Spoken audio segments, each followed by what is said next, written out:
Driver ने अपने टूटे हुए दिल के दर्द को अपनी किडनी में समेटकर बस के बीच हमारी नजर पड़ती है भारत के इकलौते एटीएम में, जो अपने अंदर ब्यूटी पार्लर को समाया हुआ था। बहनों और भाइयों, जाना था गांव, इसी के लिए भोरे भोरे कबर्ड की ओर बढ़ा दिए अपना पाँव। जैसे ही कबर्ड का दरवाजा खोले, ये सूचना मिली कि पैंट शर्ट किसी बुड़की में छिप करके बैठा हुआ है। तो उसे निकालने के पश्चात शर्ट तथा अपने मुंह में मार लिए पानी, क्योंकि भकवाइल ऐलन करेंगे तो जल खुरा के खत्म हो जाएगा कपड़े की कहानी।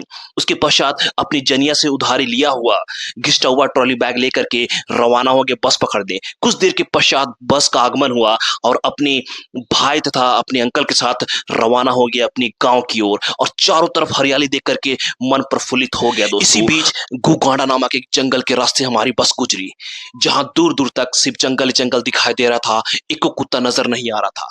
इस घने जंगल को देखकर यात्रियों के बीच भय का माहौल बन गया, जिसे सभी का मूड लाइट करने के लिए जख्मी ड्राइवर ने सैड सॉन्ग का सहारा लिया। मगर जैसे ही लोगों ने सैड सॉन्ग सुना, वो अपना आपा खो बैठे और ड्राइवर को ही दम तक गरियाने लगे, जिसके फलस्वरूप क्या हुआ कि ड्राइवर ने अपने टूटे हुए दिल के दर्द को अपनी किडनी में समेटकर बस को तेजी से उन जंगल के घनी वादियों से आगे तेज रफ्तार में रवाना कर दिया दोस्तों। इसी बीच हमारी नजर पड़ती है भारत के इकलौते एटीएम में, जो अपने अंदर ब्यूटी पार्लर को समाया हुआ था, ताकि संपूर्ण कैलकुलेट करवाने के पश्चात महिलाएं घसाघस एटीएम से पैसे निकाल करके पेमेंट कर सके। अनोखी एटीएम का दीदार करने के पश्चात ऑटो पकड़ के रवाना हो गया गाँव। और ये देखिए, मम्मी यहाँ पर बेसब्री से इंतजार कर रही थी, और वो मेरे लिए बहुत पहले से खाना बना करके रेडी रखी थी, ताकि हम आए और धकाधक भकोस सके। और फिर शाम को दीदार हुआ फुचके वाले का, जहां पर मम्मी फुचके वाले से बार्गेनिंग करती हुई नजर आ रही कि 10 रुपए कितना देते हैं जी, मगर गांव में 10 का 6 मिल रहा था। ये हमारे लिए बहुत ही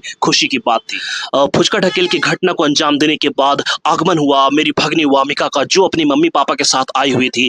वामिका को देख करके मन खुशी से प्रफुल्लित हो गया दोस्तों। और ये है मेरे गाँव के रूम के पीछे का नजारा, जो दिखने में बहुत ही ज्यादा खूबसूरत है, जिसे आप अपने शब्दों में बयान नहीं कर सकते हैं। गाँव की खूबसूरती ही ऐसी है जिसे सिर्फ देखने मात्र से आपका कलेजा तरबतर हो जाता है दोस्तों। और दूसरे दिन सुबह नानी के द्वारा रगड़न घसड़न का अभियान चलाया जा रहा है नतनी को, और नानू यहाँ पर चहल के अंदाज में दोनों को निहारते हुए नजर आ रहे हैं। और फिर उसके बाद भकुआ नामक जंगल से सखुआ का दत्तू ला करके हम और हमारी बड़की दीदी दांत को चमकाने का भरसक प्रयास करते हुए नजर आ रहे हैं। उसके बाद बड़की दीदी हमको क्लोजअप भी दे दी, ताकि हम अपने दांत को और चमका सके, ताकि रात में जब लाइट कटे तो अपनी दांत के चमक से पूरे घर में रोशनी रोशनी कर दे दोस्तों। और ये देखिए, वामिका के साथ खेलने में जो मजा है ना, वो मेरे साथ बहुत खुश होती है, और हम भी बहुत ज्यादा खुश होते हैं। तो इसी बहाने वामिका से भी मिल लिए तो बहुत अच्छा लगा। और फिर उसके बाद वामिका एक दिन रहने के पश्चात फिर से अपनी मम्मी और पापा के साथ अपने घर, अपने निवास स्थल हजारीबाग की ओर रवाना हो गई।